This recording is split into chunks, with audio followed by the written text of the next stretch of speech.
welcome once again to EWTN's Bookmark. Our guest author today joining us through the magic of television from Australia, from our EWTN Perugia Media Studios, Charbel Raish, author of How Islam Led Me Back to Christ, My Conversion Testimony. Always great to see you, my friend, and we're glad to call you a friend since we've known you for many, many years. In fact, you mentioned when you first came to EWTN in the book itself, right? That's right. Yeah, thank you, Doug. It is an honor and blessing to be here with you. And yes, it's been a few years, and I do mention in the book the partnership we have with Perugia and EWTN. Right, exactly. So what's going on with the Catholic Church down there? Are things going well, or is at least apologetics and what you're involved in of high interest to people these days? Yeah, it's interesting. With the pandemic like we've just had, many people asking questions about the faith. Why are we here? What is our purpose in life? And so they are turning to the church. Even though we had the lockdowns last year, I think we don't know what we have until we lose it, right? So people have really missed going to church. And so this year, the numbers at Easter were through the roof, and so it was overflowing. And even RCIA enrollments have increased this year. So we've also noticed at Perugia the increase of visitors to our website and inquiries in general. So thanks be to God, more people are inquiring about the Catholic faith. Well, it's interesting because you talk about how Islam led you back to Christ. It wasn't that you were Islamic at one time and converted, right? That's right. The key word there is back to Christ. So I am a baptized Catholic, but I left and came back. So and that's why I've used that title. Well, let me ask you about that, because you said about the RCIA program. Where are the converts coming from in general? Well, these days they're coming from what they call nuns or nothing, or their family heritage may be Catholic actually, but they've fallen away completely, not baptized, not confirmed, and they're coming back. Right. You've got a great lineup of people who you've brought over the years, which we congratulate you of bringing a lot of great Catholic apologists from the United States, including the one and only Father Mitch Pacwa, whose show you were on recently as well. But another is Father Deacon Howard Burke-Sivers, right? And in the beginning of the book here, in the foreword, he talks about the fact that in Charbel's case, God used the practice of Islam to have an impact on his life. And all profoundly relatable to the life experience of many Catholics today is what the book's about. But it's interesting because it not only had a profound impact on you, but ultimately it's had a profound impact on the church in Australia, because you've taken that and turned it into an apologetic. Interesting, yeah. I mean, when you zoom out and look back at the whole situation, yeah, praise be to God, the impact. God's ways are not our ways. So life would have been very different if I followed down that line when I was that day in the mosque, and I thought I became a Muslim that day. But yeah, my Muslim friends really challenged me, and thanks be to God for them, because then it asked deeper questions that got me to search. Right. What he said here I thought was good, I should have read, was the story is God the Father is never at a loss for creativity in making his will known to us. Again, your situation, and you talk about it in the book, and we can talk a little bit about how you came about, but the idea that God is always working, and we never know when the door is going to open, right? That's right, yeah. And only when you look back at your life and what has happened, what doors open, what doors close, and pretty much you can see the hand of God in it, and you don't realize until after you've passed through. So looking back on my life, I praise God every day. Just the foundations I had, the upbringing that I had, and that's allowed me to be where I am today. Now, I know you went to Catholic grammar school, but then you ended up going to a public high school that was close to your home because of money issues and things like that, which was a pretty interesting place, of which people be surprised in a sense of what the makeup of that school was. What was it? Yeah, it was a melting pot of the world. 99% of the student body came from a non-English speaking background. Now that's in Australia, right? But this area, many immigrants would come, many refugees as well, and so it was just, like I said, a melting pot. Almost, you know, dozens and dozens of different countries were represented in that school body. Right, and also some interesting people. One was tied into a gang. Another guy was tied into a situation, getting the longest, rape commitment as far as sentencing. So it was an interesting bunch of fellows you were hanging around with. You got into sports with them, and you mentioned that your best friends were really either Muslim or Orthodox, so you really didn't have Catholic friends at the high school. That's right, yeah. Because of my appearance, I have a Lebanese appearance, and they just assumed I was Muslim. And I didn't have any other Catholic friends at all of any culture. There was some, Armenian Orthodox, Greek Orthodox, even a Romanian Orthodox friend, but then the rest were either Islamic or some of the Polynesians as well were there, and they were probably born-again Christians as well. But no one was practicing in the early years, and based on their behavior, you could tell. What's kind of interesting in reading the book about that high school is you've got a bunch of guys who seem to kind of not necessarily follow the law or the rules that well, but at the same time were devout in their Islam practice. Mm-hmm. How did that work, or how does that work? Well, it's interesting because every year Ramadan comes around and they take Ramadan very seriously, where they fast for the whole month. Mm-hmm. And it's during that month, it's interesting that most Muslims take their faith very seriously. That they're praying, they're 5 times a day. They're actually reducing the amount of, crime as well. So in our area, the local police station, they have a stat where the amount of crime during Ramadan is decreased, and that's interesting because that means they are turning to God in that month, even though outside of that month they may fall away and stop behaving well.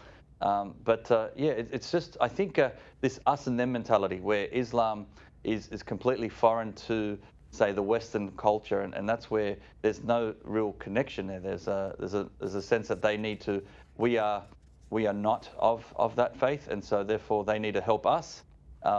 And there's this indifference there, right. I think, looking back.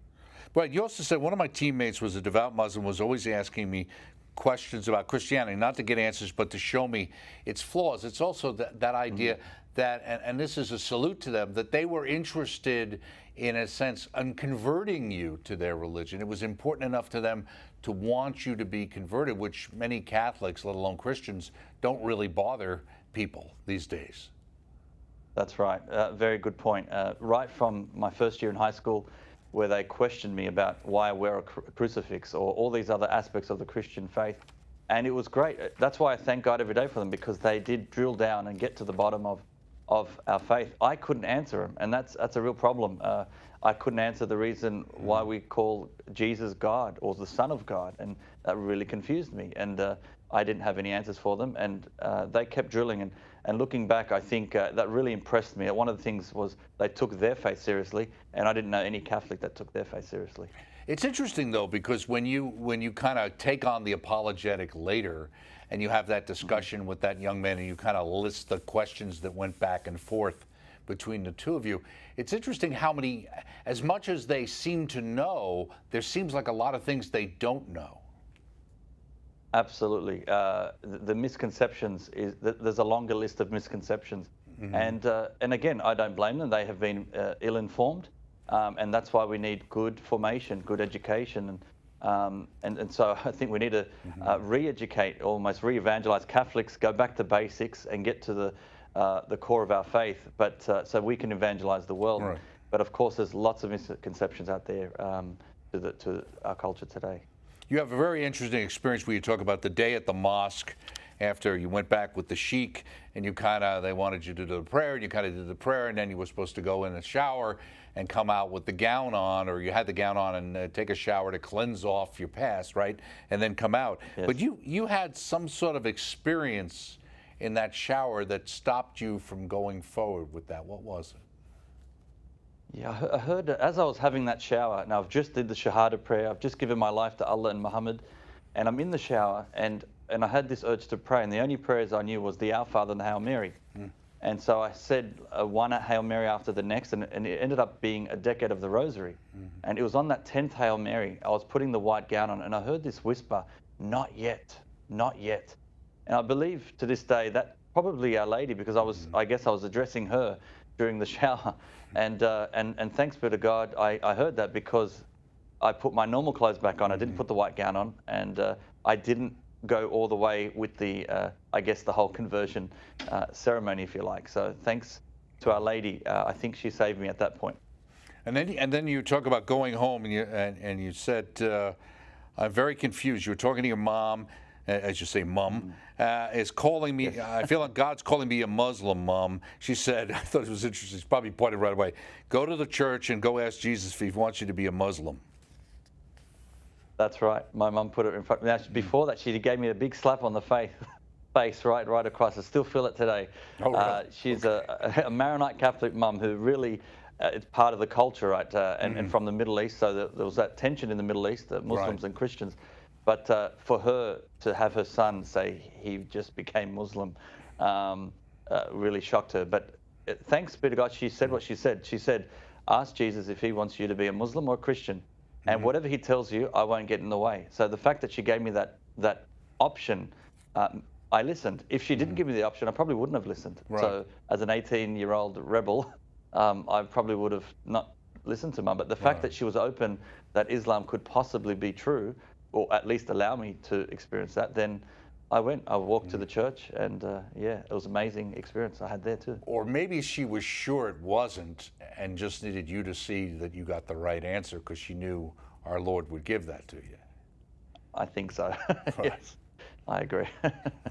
Now, it was interesting. You talk about being there, and you talk about the whole salvation from Islam with the three questions that need to be answered. And you talk about seeing this little old lady, in a sense, lighting a candle, and you're starting to think, now, she looks like she should go to heaven, but based on what they're saying, she's not. And then followed that, something happened with the tabernacle with a black and white shadow. What was that? Well, at the time I didn't know what it was, but now I've realized it is the Shroud of Turin. So the shadow on the door of the tabernacle, this face was there, and I looked away, looked back at it, and it wouldn't go away.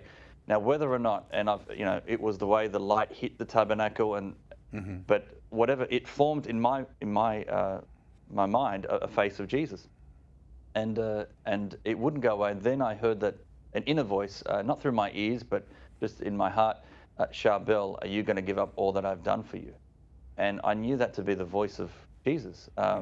And my 18 years of life at the time flashed before me, and I remember hearing all these Christian miracles where Jesus would walk on water and heal the blind and the dumb and the lame, and I was thinking, okay, only the one true God could do that. And then I said, no, Lord.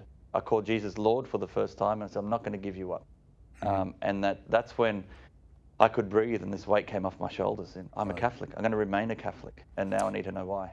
Right. Well, and so was that final statement, not only I am a Catholic, I'm going to remain a Catholic, but I need to know why. That's the beginning of you looking into apologetics? Absolutely.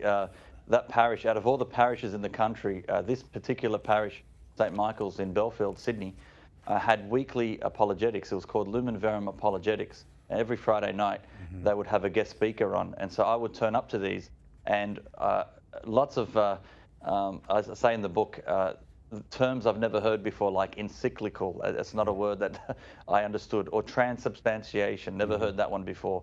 Or even things to do with the councils, the Vatican Council, or other sort of terms that I just was over my head at the time.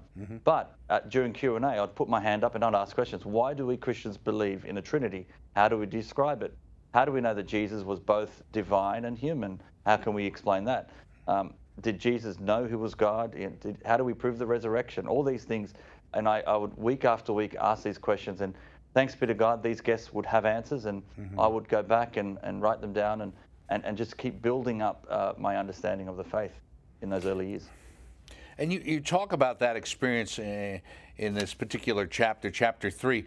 But I thought it was interesting because you said, and you mentioned some names, I want to acknowledge the men who inspired me during this period in my life when I made that initial return to the church.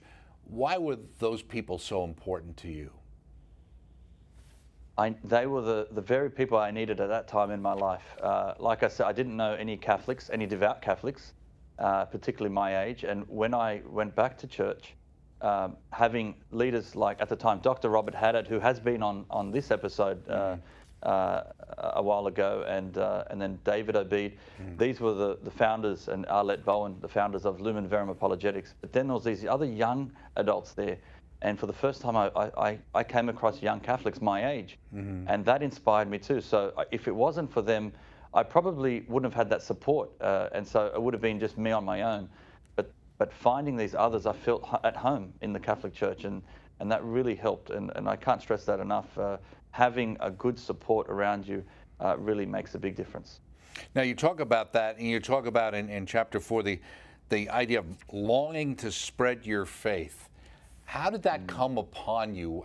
What was it that you thought instigated that in you? I think it was a natural thing when you discover the truth.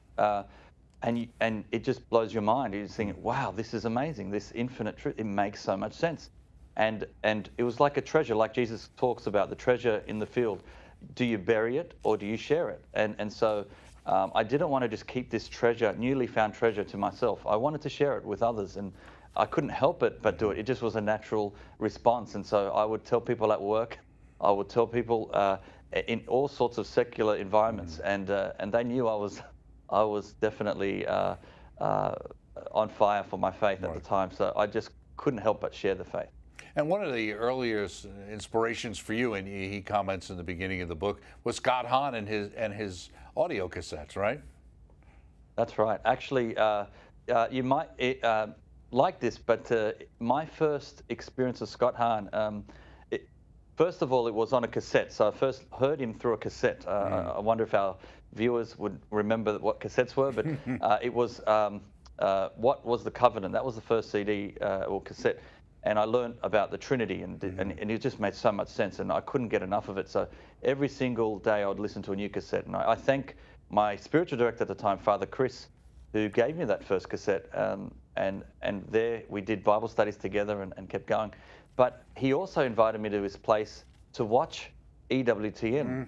And on EWTN was Scott Hahn and the Lamb's Supper. Okay, and that Lamb's Supper series was phenomenal when it first came out.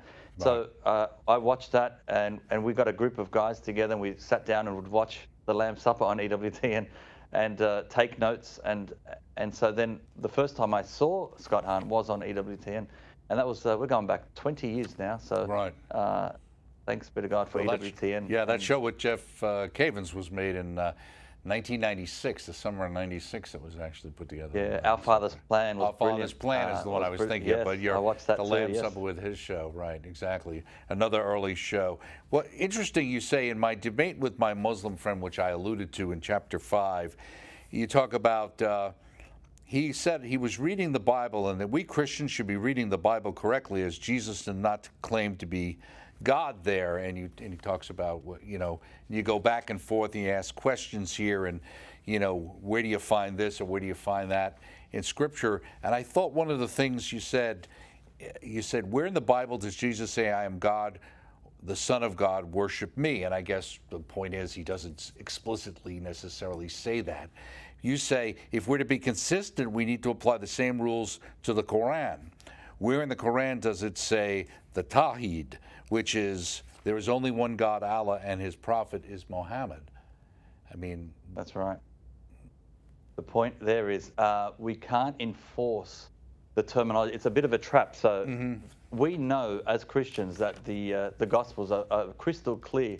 Jesus claimed to be equal with the Father. He claimed to be divine, and that's why he was killed on the cross. And if he didn't make it clear enough, then he wouldn't have been in trouble. But he got into trouble at the synagogue. We know the scene when he read from the Scriptures, and he read a prophecy from Isaiah, and then he said to everyone there, "Before your very hearing, the Scripture is fulfilled."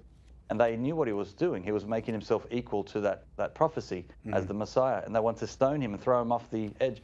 But throughout the Gospels, it's crystal clear that Jesus made himself equal to God. But what Islam is trying to do, and Muslims in general, are trying to say, they're creating the rules here. They're trying to say, I want to see in the Gospels that Jesus says, "I am the Son of God, worship me."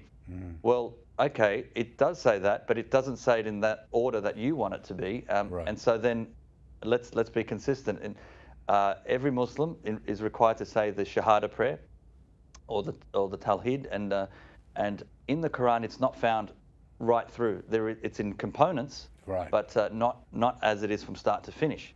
And so we could apply the same thing back to them. And so we don't impose on God how you want to say something.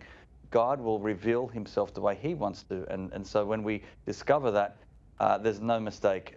Jesus is the Messiah. He was the prophet who was prophesied from all the way back in Genesis, right through the Old Testament. And as Archbishop Fulton Sheen says, 456 prophecies of the Messiah, born of a virgin in Bethlehem. The time and the place was predicted. I mean, these are no coincidences. Right. So much evidence is there to show that Jesus is who he said he was. It was interesting, too, because at least in one of the interpretations that are out there, the idea is that, well, Jesus might have been on the cross, but then he either fell asleep and he really didn't die, or he was replaced by Judas on the cross. I wasn't aware of that one. That's a very common understanding among Muslims. So if anyone out there has Muslim friends, ask them what happened when Jesus was on the cross. So there is an understanding that Jesus was on the cross, but he didn't die on the cross. Judas replaced him. And so it just sort of happened where Jesus actually was assumed, not ascended, but assumed. So taken up to heaven. So Jesus didn't die. However, Judas was replaced. But everyone on the ground thought it was Jesus. So they thought they were seeing Jesus, but it wasn't actually Jesus. It was Judas. And my discussion with my Islamic friend was, well, okay, that's an interesting understanding. Why was he on the cross in the first place? And that's something I haven't had a satisfactory answer yet. There's no answer for that. If I encourage people, if they want to go and see in the Quran, Surah 4:157 does describe this whole part of Jesus being on the cross. I asked my friend, why is that in the Quran? And he said, just to prove that Jesus didn't die on the cross. I said, so why is he on the cross in the first place? What did he do wrong? I haven't had an answer since. Interesting. Also, you speaking of answers, at one time you thought you might have a vocation. You do, obviously, but to the priesthood. Yeah, that's right. So because of my newly found faith, I was listening to Scott Hahn cassettes, watching EWTN, and going to church. Now, I went to confession for the first time since my first confession. I started to go to Mass on Sundays. I went to, then I started going to daily Mass. That was another sort of conversion, if you like. Reading scripture, studying, and I just fell in love with God. The more I knew him, the more I loved him. The more I loved him, the more I wanted to get to know him. And it just was a spiral. I wanted to keep getting deeper and deeper in my faith, to the point where my friends noticed. They said, you never used to be religious, but now you can't get out of the church. Do you want to be a priest? And I thought, maybe that's a sign from God. Maybe I should listen to that. And so I approached the bishop. Actually, it was Cardinal Pell. Really? Cardinal Okay. George Pell at the time. He was Archbishop of Sydney. And I first needed to know whether or not I belonged to the Maronite church or the Roman Rite, because I didn't really go to church. But he said, no, you are a Maronite. So I then had to go to the Maronite bishop, and then he accepted me, and I went into the year of discernment, which, funny enough, was with the Archdiocese of Sydney anyway. So I was getting formation with them. So that was in 2003, and I had a great year then. And then I went to Lebanon and studied in the Maronite tradition, so Syriac, a little bit of Aramaic, and the Maronite spirituality, and that was great too. So I left the seminary not from any bad terms. I actually really enjoyed it, but it was this calling for marriage that never left me, and I guess I had to be true to that. I had this, when it's your vocation, when you have this peace. I was missing that peace when in prayer, and that inner peace was not there. And my spiritual director said, it's pretty clear you have a vocation to the married life. So I took that. Although I want to continue on, but married life was really, I had to be honest with myself. And where did you meet your future wife?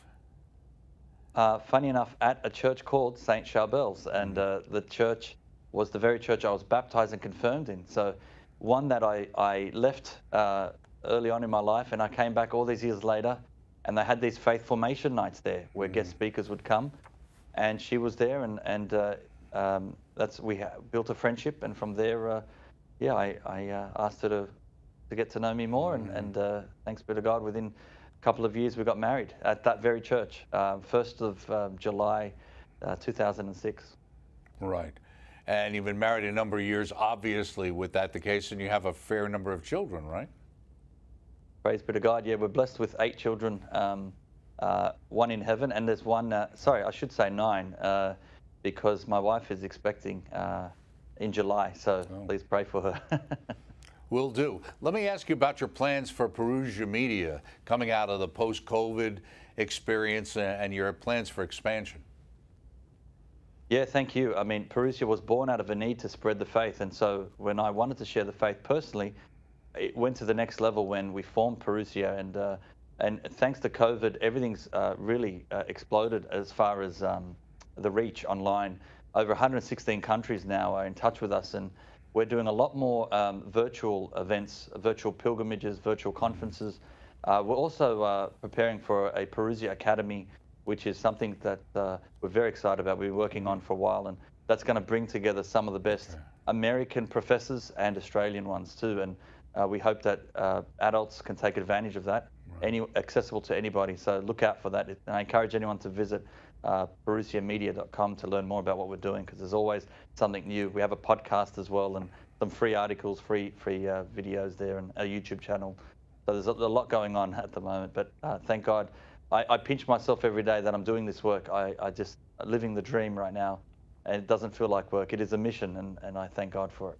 Well, we thank God for you as well, and the wonderful work you're doing with your wife, your family, and the whole Perusia Media group down in Australia, working with us as well. Charbel Raish, How Islam Led Me Back to Christ, My Conversion Testimony, available through our EWTN Religious Catalog, EWTNRC.com. Make sure you check it out. Check us out next time on Bookmark. Thank you.